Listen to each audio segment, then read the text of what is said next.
Well, so that is your story as to why you're here. Yes. Well, I hate to disappoint you, and while the opportunity is there where I could have more than one wife, I love the wife that I have. I have no intention of taking another. And while I know that your father, from what I've heard, Prince Aegon Martell, had prearranged for you to marry Prince Viserys Targaryen, although I heard through his own info hostile infidelities or whatever the case may be, brought his own demise. It is most unfortunate that he brought this upon himself. But I think, and I could be wrong, it would seem that you might have an opportunity of finding someone to be your king on and husband on the country of Sunsphere. Yes, I also seem to detect something, but with hesitation and resistance. So, Your Grace, let me ask you this. Do you have any feelings for someone that you've had friendship with before?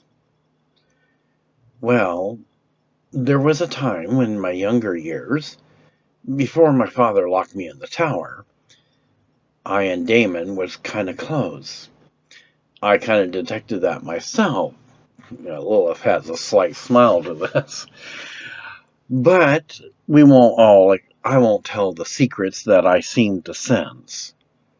However, as Daenerys Targaryen moved a bastardy of one known as Gendry Baratheon, who was actually known as Gendry Storm, I believe that there could be an opportunity for this to happen again. So, my question for you, Your Grace, if you don't mind me asking, why did you never consider this before? Well, as we all know about royalty, Daemon kind of just looks away, not saying nothing. Oh, right. Daemon's a bastard. Sorry, I don't mean to say it so gruffly, Daemon. That's quite all right. Well, that's okay. Don't feel bad, Daemon. Although he was only merely named a bastard because it was for his own protection, Jon Snow. I have a half-brother who once was a bastard, and he discovered his true identity as Aegon VII Targaryen. I've yet to meet him, hopefully in time, before this Dark Lord shows up. Dark Lord? Yes, well, you may come to find out their battle's coming up upon us pretty soon. In any case, it won't be a secret anymore. It's something that a meddling Frey had caused.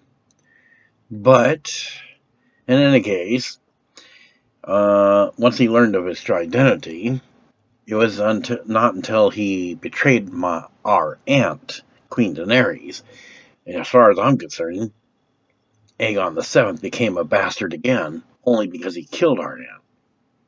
I see. But there is the other news. I'm sure you may be aware of, or soon will be aware. She's not dead. She hasn't been awakened. But I still have a few words I wish to have with my half-brother. I may not get this opportunity again. Okay, so, my question is, what are you trying to get at? Do you love our Grace here? You can speak freely. I'm sure our Grace here, Alysanne Martell is not going to hold it against you. No. She looks at Daemon, who's looking at her.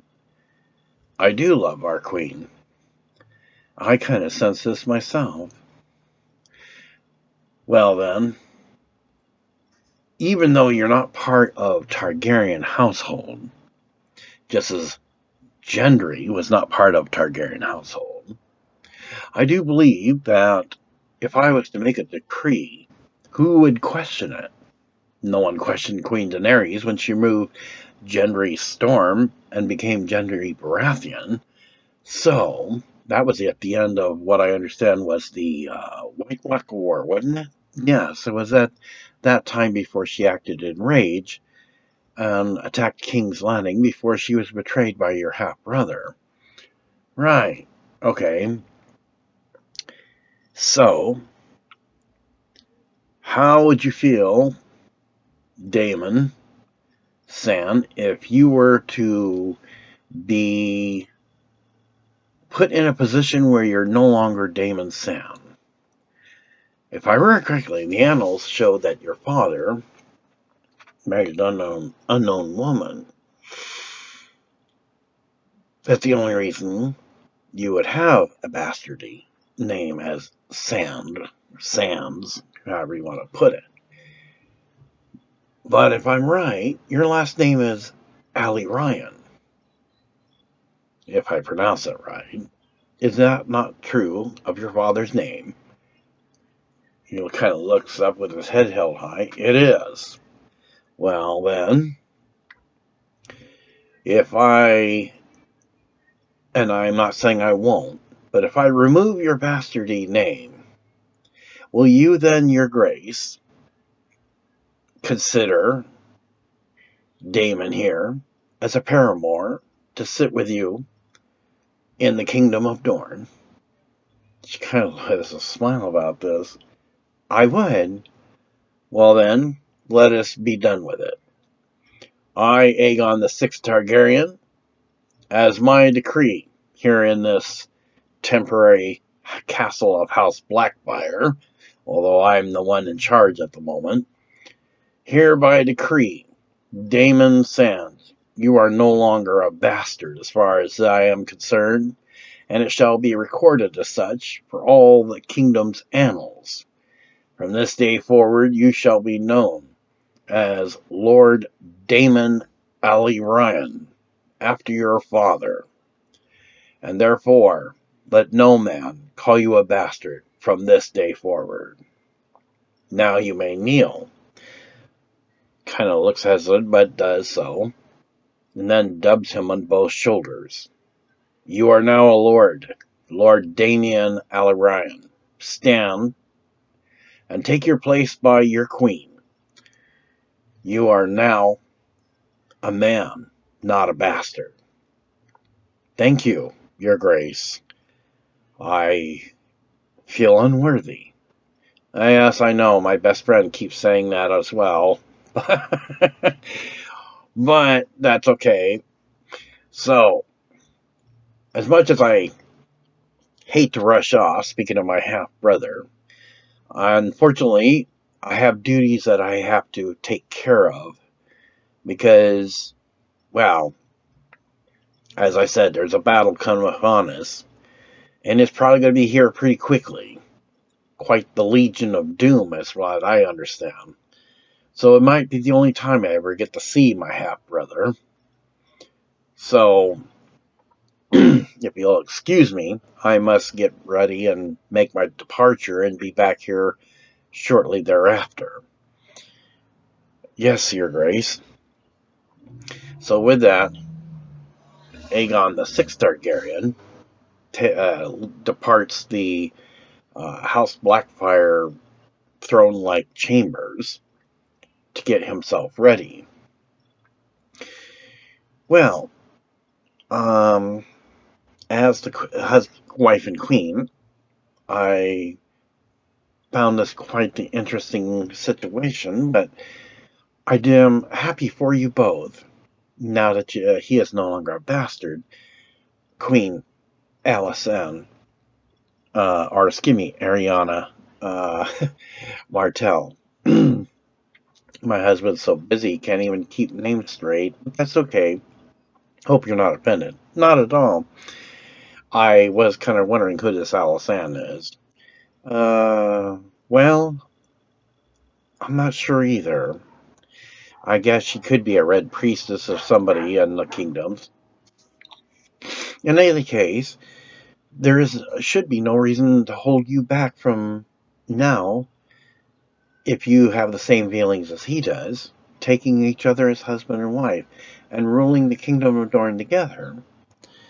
Granted, long, long ago, Dorne was an enemy of House Targaryen since Aegon the Conqueror, and we've yet to retrieve the body, although we're not sure if we ever would, of the Queen Rhaenys Targaryen, the second wife of Aegon the Conqueror, from long ago. Well, actually, I might be able to help in that. You would. Well, I believe that is most appropriate, though I'm not sure how much of her remains are available, to have this returned to you in gratitude for the decree of Aegon VI Targaryen. You would, if you found her remains, return them to House Targaryen. Yes, I don't see why not. And it's not like I'm breaking any laws as a queen, now that I am a queen of Sunspear. I can't swear for certain I know where Queen Rhaenys, the sister and wife to Aegon the Conqueror, remains are at, but there's only so many places you can hide a Targaryen body.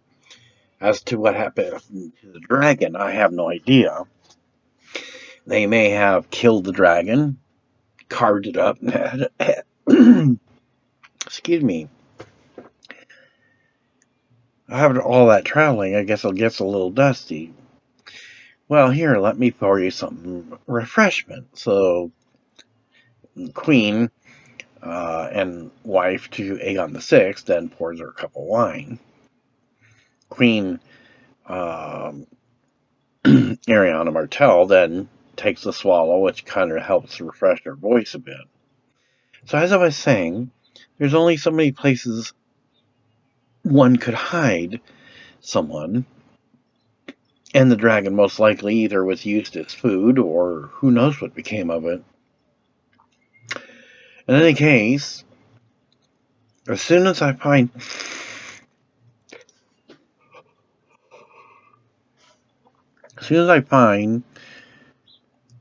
the location, I promise you, as a queen of Dorne, that I shall return the remains, if any, to the rightful area of House Targaryen.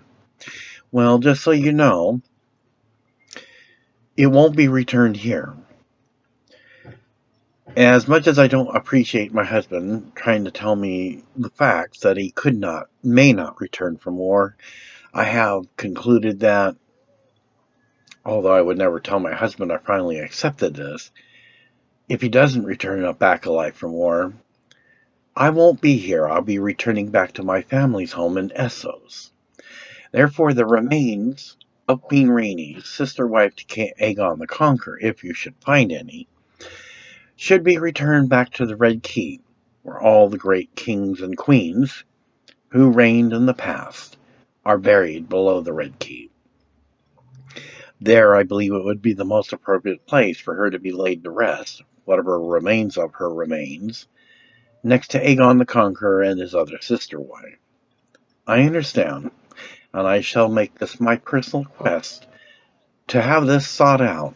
I have those who are trusted and have special armor to protect themselves from vipers and manticores so they don't get stung, something only soldiers with special training have in the country of Dorne. Well, then, I thank you, and I think my husband, if he wasn't in a hurry to rush off to see his half-brother, Aegon VII, formerly known as Jon Snow, he would have been pleased hearing this as well. It is nice to know that House Targaryen's history will finally be coming back together soon. Well then, I'm pretty certain you are also wanting to get things ready for your husband as he goes to see this half-brother of his. And I am not disappointed at all. To me, this is an accomplishment. Now, looking at Daemon, that you are no longer a bastard, we have much to talk about on our journey back to Dorne. Yes, well, I guess we do. So they both bow and thank the wife and queen of Aegon VI Targaryen, though he's not present, for his decree, and Daemon walks out proudly, no longer being known as a bastard. Well, that went quite well. Yes, I'd say it did. Do you think it's a good idea that my husband, Prince Aegon VI Targaryen, sees his half-brother, formerly known as Jon Snow? Yes, well, I was approved by the gods of fire and ice, not just to redeem myself, but to be a protector of your husband, Prince Aegon VI. And it's not that I don't trust your husband, but being a goddess, it doesn't mean that I would be causing an offense, even though he has royalty. A goddess cannot rule over men, as I had told your husband when I covered the history of the ancient Valyrian city. But it doesn't mean that he has rulership over me either. I feel that, hopefully, it won't come to the point where I'm going to have to settle the discrepancies of what would be considered two immortal children's attitudes towards each other. But I must do what I must do. You need not worry, your husband will be safe. Otherwise, well, I guess I'll have to let them both know that whatever attitude they show each other would be unacceptable. Well, I hope he's not going to get seriously injured. Not if I have to knock their heads together. The queen then starts, or princess starts laughing about this. Well, as long as you don't give my husband too big of a bump on his head, I will try not to, your princess. So with that, and without Aegon the Sixth Targaryens knowing it, Lilith plans on following at a distance Prince Aegon the Sixth as he makes his way to the wall of Castle Black and the Brothers of the Night Watch. In the next scene, the one survivor of a few who escaped during the night raid is being interrogated by one of the Lannister guards regarding the attack on the fortified fort of the Reach. The appointed guard that Gendry sent or supporting Queen Sansa's campaign finally shows up. I see you are here suddenly. What brings you our way? Well, I got news that there had been a sacking of the Reach. I figured that my presence may be needed to help in the interrogation to find out what happened. Queen Sansa did relieve me so that we could figure out what's going on. All right, explain to us again what happened. Well, it was late at night and it was raining, and we suddenly heard nothing but the rainfall. Everything got quiet, and it was like out of nowhere, like a ghost or something. Red fireballs were flying in the air, and we were coming out to defend ourselves, but yet there was just a massive, from what we could see when the lightning was lighting up the sky, a mass army. And there was catapults and everything was going on. There was so much chaos that, well, we're just not trained to fighting at night. So you decided to abandon the fort?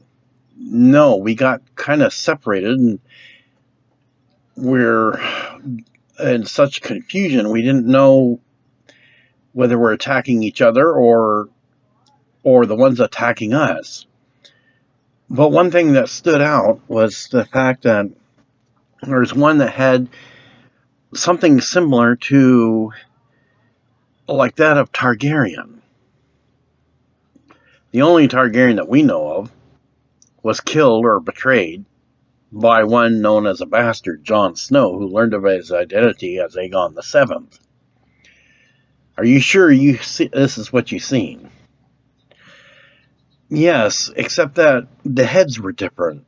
They were one of each color: red, yellow, and green.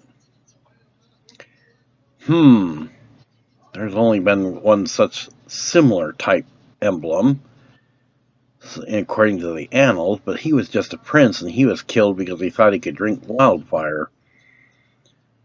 Yes, and so how is it that you managed to survive? Where was the commanding champion?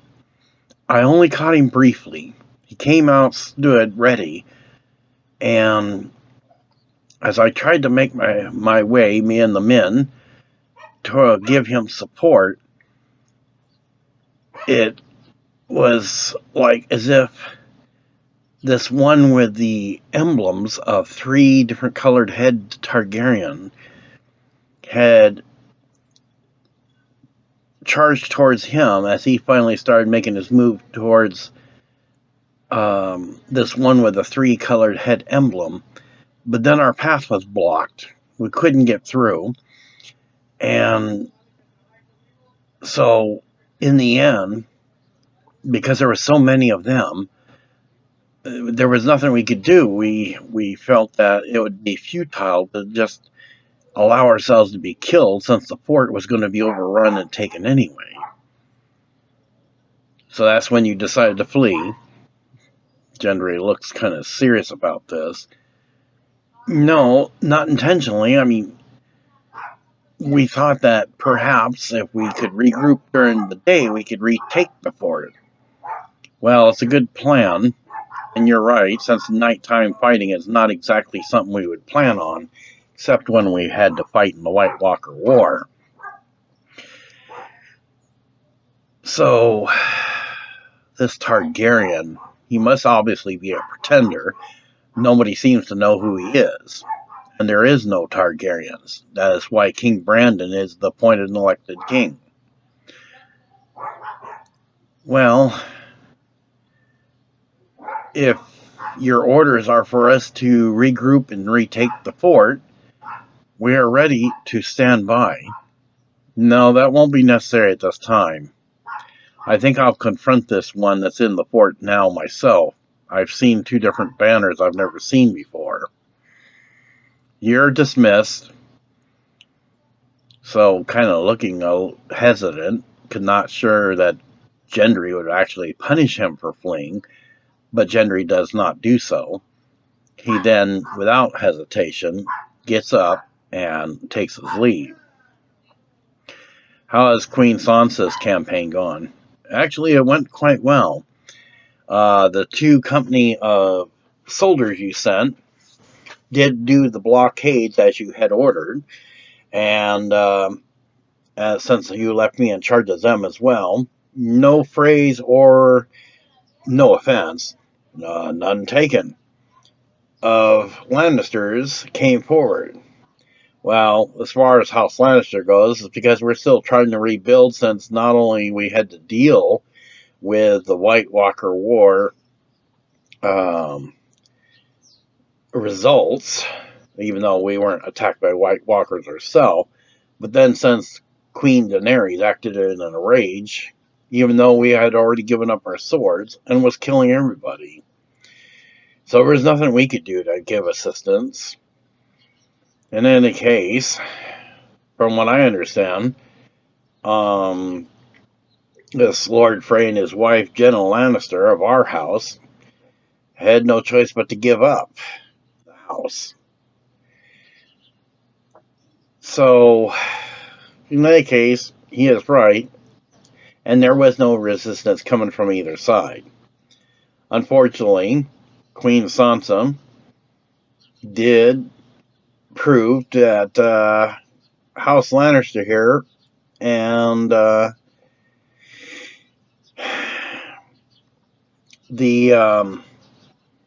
Freys didn't have a chance. I'm still not happy with how it turned out, though. The Lannister interrogator then seems perturbed that someone would support Queen Sansa's campaign, and yet he is made out to be the outcast. Well, you need not worry, Sir Lannister Knight. Since you didn't get involved, we have no qualms with you, but we had to make sure. It seems that House Tully has been empty too long, and I do appreciate your assistance in the interrogation. As far as the one that's holding the fort now, I will confront him myself. I need to know what his arterial motives are. Very well then, so the Lannister knight then takes his leave and makes his way back towards his destination of Casterly Rock.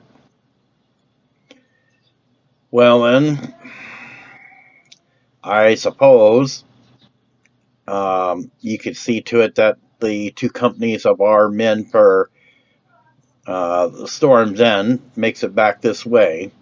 I may be in need of them in case this one here, whoever occupies that stronghold fort of the Reach, is aggressive. Yes, my lord, I will see to it that they make their way back. Very well then, you're dismissed. So Gendry then stands out, looks towards the stronghold fort of the Reach, and just kind of wonders what kind of reception he'll get when he comes forward. And so thus ends the scene of the interrogation. In this scene, Queen Marjorie, guided by the main commander from the stronghold fort of Highgardens, then sends out a couple of scouts with all her mercenaries who take the lead, the scouts leading the mercs. And she rides in safety just ahead of the army, who get ready to take their battle formation in position to start the attack.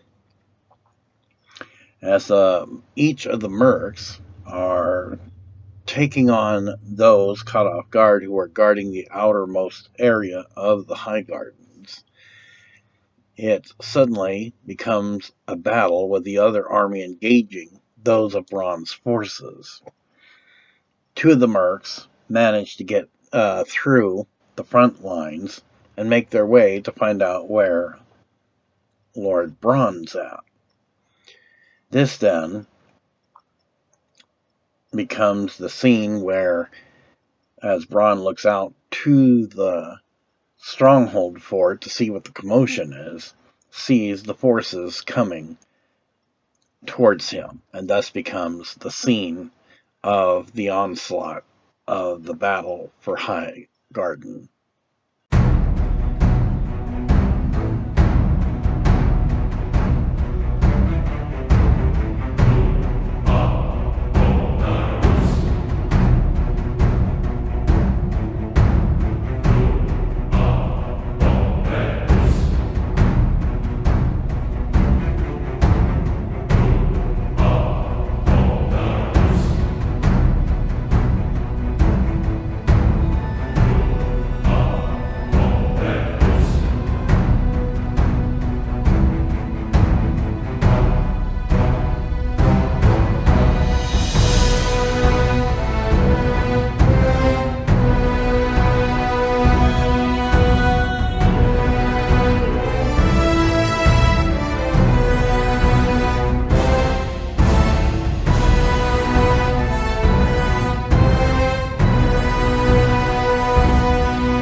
During the musical scene of the siege, two of the scouts discover where Bronn's at, but knowing how Bronn is, not one of them's going to be returning. So, as one scout puts up a good fight, Bronn manages to catch him off guard, sweeping his sword from the soldier's feet, knocking him on the ground, and with one swipe under his helmet, causes blood to get on Bronn's face. As he's about ready to get back on his horse, he notices three dragons approaching, much to his shock, because the last he heard, Daenerys Targaryen was deceased and she only had one dragon. So as the three dragons are making their way to Highgarden, Bronn starts rallying his forces.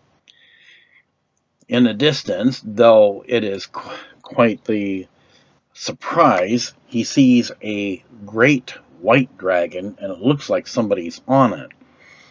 He quickly jumps to the only dragon-slaying weapon at the time, seeing how a red dragon has taken its place, ready to cast fire down onto those who are on his side.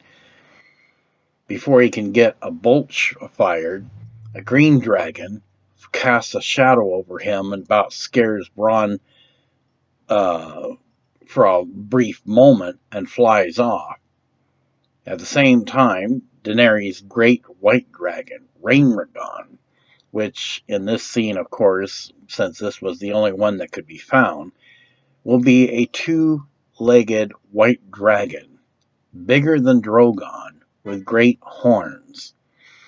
As he then tries to turn his bolt weapon to the white dragon, he hears a voice. Go ahead and reach for it. I dare you. This one won't be as nice as my last dragon, Bronn. Bronn's hesitant, only says a cuss word. Bam! So he then looks at the white dragon, who slowly approaches him, and Bronn doesn't move. The white dragon then, though not intentionally forceful, nudges his head to Bronn, knocking him clear off the crossbow, and he lands on his butt, knocking the wind out of him. So he gets back up suddenly, but then stops as the white dragon sniffs at him. And much to his shock, somebody that should have been dead is then dismounted the white dragon and approaching him. You and I have some unfinished business, Bronn. For I recall, you tried to take out Drogon with a spear. And then, of course, your friend Jaime Lannister, although I will give him credit, had much the balls to think he was going to charge at me. Fortunately for him, you saved his life, but then again, he's now dead. Do you wish to join him? Because you must be lonely. Perhaps you wish to die. And why should I listen to you? Is that how you treat your queen? You're not my queen. Never have been, never will be. Well, maybe you wish to choose your words carefully, Bronn. You're not a lord. You only need one castle, unless, of course, you no longer love the wife that you married. The way I see it, you're outmatched and you're overpowered. The best thing you can do is surrender. Tell the men to drop their weapons, or you will not have any men left, and you and I will finish what you started long ago. You don't even know swordsmanship skills. I would take you out with one swipe. You really think so? You are right about one thing, although I prefer to call it from the abyss. I was dead, but since I've gotten back, I get stronger each day. I'm not the same person you remember. Now, the annals have it where I got the strength of 3 women, and at least 2 men like yourself. Do you wish to challenge me and find out? You might come to a surprise just how easily I could overcome you, even though it's merely for self-defense. Bronn just kind of stares at her. She stares at him. Then Queen Marjorie comes up. Bronn, he looks towards her. Your time here is finished.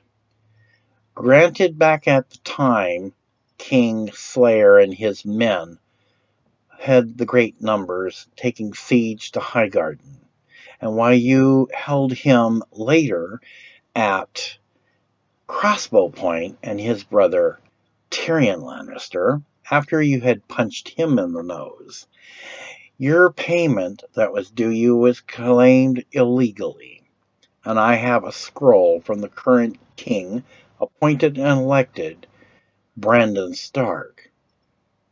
He's not a king, he's a cripple. Nevertheless, his reign is still, at present, his ruling authority. And from what I understand, your claim is illegal, as Queen Daenerys has stated. And that is true. You only need but one castle, and this one is not yours to claim.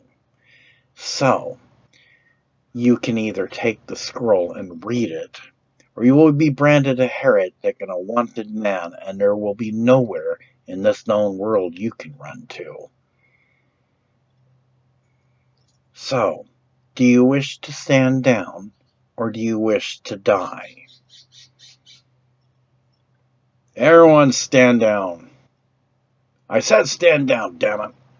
Everybody throws their swords down. Then he takes the scroll gruffly. Such a rude behavior for one who thinks he's a lord. I guess this shouldn't surprise me. I thought you were dead. I was, but I got rescued. Fortunately, unlike Daenerys, I managed to be saved by my brother, Sir Loras, the prince, and he died, saving me from an injury to his ribs. He now is entitled, as Lady Olenna, to burial rights. But now I survived, and I do have a son to former King Tommen's. And you think Daenerys here is going to be your friend and allow him to sit the Iron Throne? That is not your concern, and we've already discussed the matter. We have other plans. But as for you, you're trespassing. Bronn opens up the thing, not looking very happy, as he's greatly outmatched, and on 3 different sides of him, dragons, who have now all landed. Red, green, and white. There is nothing much he can do, unless he wants to commit genocide and sacrifice his men and his own life.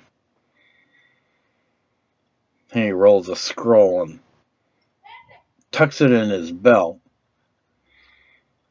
This is not over. Daenerys then kind of takes a few steps towards him. For your sake, it better be. Or we'll finish the unfinished business about how you threw a spear at Drogon. My new dragon is a she-dragon, Rainragon. Not as nice as Drogon. All it has to do is merely bite and snap you in half, and it has not had anything to eat lately.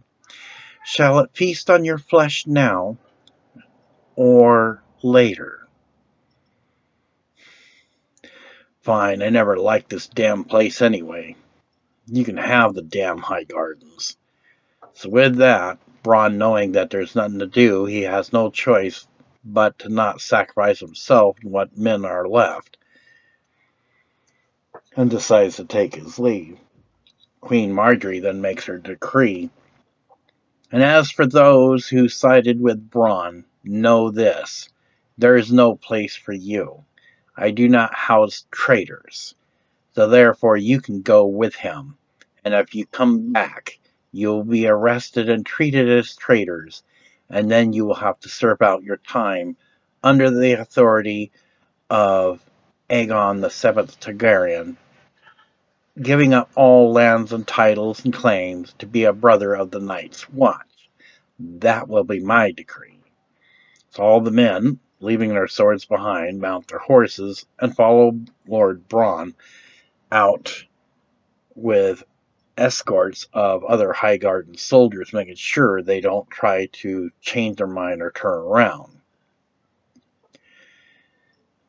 Queen Marjorie then approaches with a big smile as Daenerys has a smile on the raised eyebrow. Well, Your Grace, this actually turned out quite well. Yes. Now that the debt is paid, you're being in attendance to my baptism of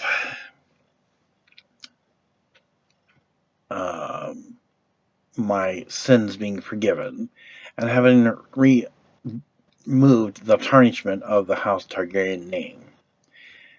I, in turn, have shown force, and therefore the High Gardens is yours. I have no interest in this here.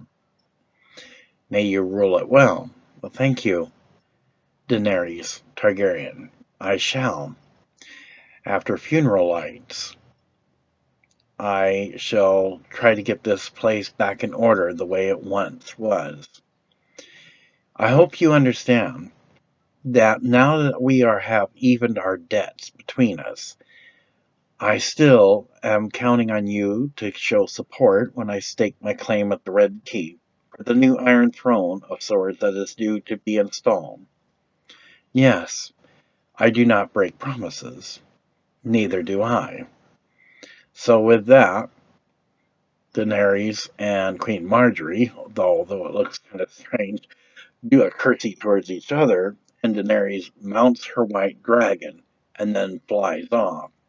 In the meantime, the rest of the Highgarden forces and the mercenaries and the one remaining scout enter into victory for the surrender of the Highgardens that Bronn had no choice but to give to Queen Marjorie. In this next scene, though brief, it shows the progress that the Dark Lord Vizier, Valdarr, has made thus far. And because there is nobody strong enough or with the proper weapons to defeat him, he now cuts through the area of Riverrun. So as his forces continue making their way, part of the vision that the flame goddess Lilith had seems to be coming true because nothing has come to stop him yet. And so with that, this becomes the musical scene of the army of the dead of fire and brimstone as they continue to make their progress with the objective to cut across the narrow sea so that Valdarr can raise an ancient flying ship that's underwater in the old ancient city of Valyria to take over this world and then pursue the myth and legend of humans from a dark blue star for which was kept from him so long ago before the Valyrian Doom.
is there's nobody can stop me, as everyone here in this known world puny and weaklings. So easy I sweep through, and no one has the glory of standing before me. All shall kneel, or all shall die.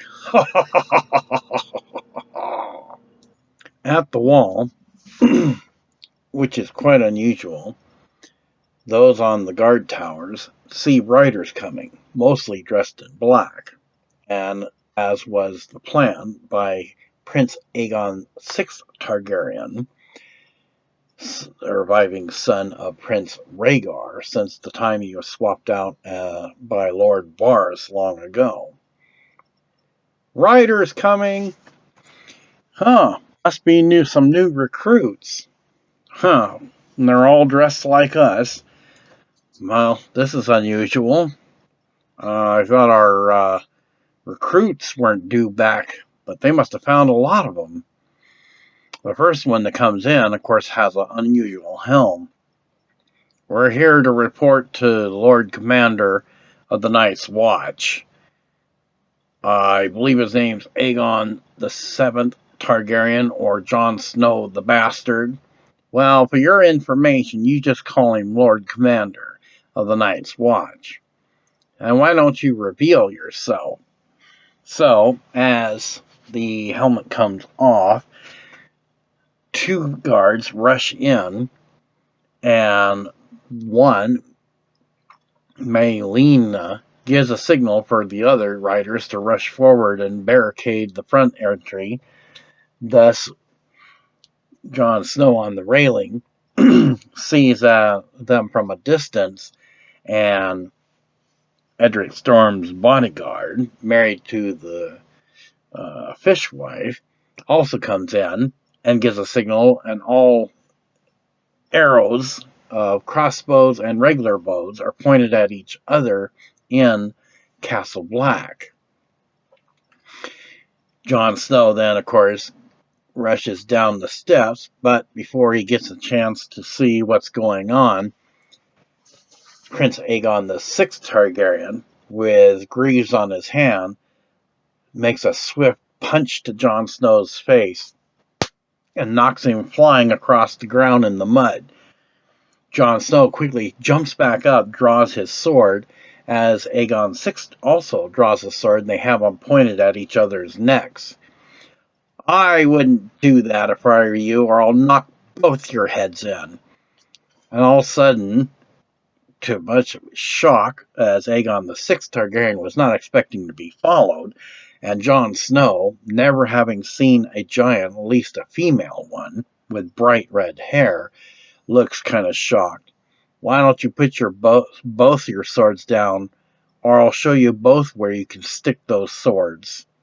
Well, this is something that even Aegon VI Targaryen is not willing to challenge, so even though Jon Snow's sword is still pinned at his neck, he holsters his. And as for you, are you going to holster your sword, or do I take it from you? I am a goddess of the flame, and there's nothing that you can do to do me any harm. Aegon VII Targaryen, or is that formerly known as Jon Snow the Bastard? And so Jon's looking up at her as she's slightly stooped over, being 12 feet tall, looking at Jon. So he holsters his sword. And what's the meaning of this, coming in here and you assault me and point weapons at my men? Well, you deserve that. You killed our aunt, brother. I have no brother. You do if you read the scroll. Then he takes it out, but Lilith takes it from him. Perhaps you should read the scroll. You might actually learn something. I thought I said I wanted to do this alone. She looks over at Prince Aegon VI Targaryen with a serious look. Yes, and I was almost expecting this would happen. What would be the point then if you two kill each other?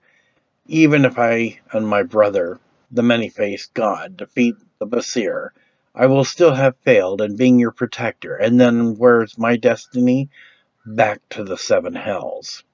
I think not. Well, you sure have a lot of gall coming in here like that. Oh, gall, right. Oh, vinegar. No, I don't have any vinegar. Prince Aegon VI starts laughing, being almost like a smartass. But I do have big balls, and I tend to use mine. So, the reason why your Lord Commander here's on the Night's Watch, because he became a Queen Slayer. And what I gave him, he deserved for killing our aunt. Perhaps I can help you out, dear brother. Your mother was Lyanne Stark, and she was ran off by our father, Prince Rhaegar. Does that give you any memories? Jon thinks about it for a moment. But then again, he's my father, too. And yet, the mountain who rides, although I heard he and his brother Sandor Clegane killed each other when Queen Danerys acted in rage, because her best friend Missandei's head came off by this monstrous creation of an evil Queen Cersei, who I've never met, and probably a good thing. Well, he killed and raped my mother. So, that makes us half brothers. Now, you seem to be speechless. Well, anything to say, dear brother? For after all, this might be the only time that we get to see each other, for there is a great war upon us. It is true. I am his protector. My name is Lilith. He and I have a destiny, and the great war that's coming, well, I know what it is that you have been checking out Aegon VII. And since you no longer carry the title, being a Lord Commander, that is fine. But the war is coming because of a meddling Frey. Unfortunately, the door or cork to the genie's bottle has been undone, and there's only one way to defeat him. I possess the tools, but it requires my brother, the many-faced god. That's right. I was banished by him, as well as the old ancient Valyrian city. I am much older than you think I am. Then Prince Aegon VI Targaryen has a smile, shakes his head as Jon's looking at him. Oh, believe me, you'll get used to it. She likes to remind people of this every time. But Lilith just looks at him kind of cross-eyed, then back at Jon, Lord Commander. Perhaps it would be best, because we do not have much time, and this might be the only time, if all goes well, or if something happens to your brother here, you may not see him again. Perhaps that's what you want, and you might get that wish, but it might be the only time knowing that you actually have a half-brother, for you cannot ignore your bloodline, Aegon VII, Lord Commander. All right, he rubs his face, still unhappy that Prince Aegon VI Targaryen got one good punch to his face. Everybody stand down. Aegon VI then does the same, holds his hand up. No harm comes to Castle Black. By my command, everybody lowers their weapons. Now. So now, with everybody not pointing weapons at each other, Jon Snow, or Aegon VII, and Aegon VI go into the Lord Commander's office with Lilith as Melee and the rest of the special forces in black uniforms with their leader, and Edric Baratheon's bodyguard, who volunteered just in case something should go wrong, stand outside. And so it ends the scene for this 10th episode, which is now one away from the great battle at hand and the installation of the new Iron Throne of Sword.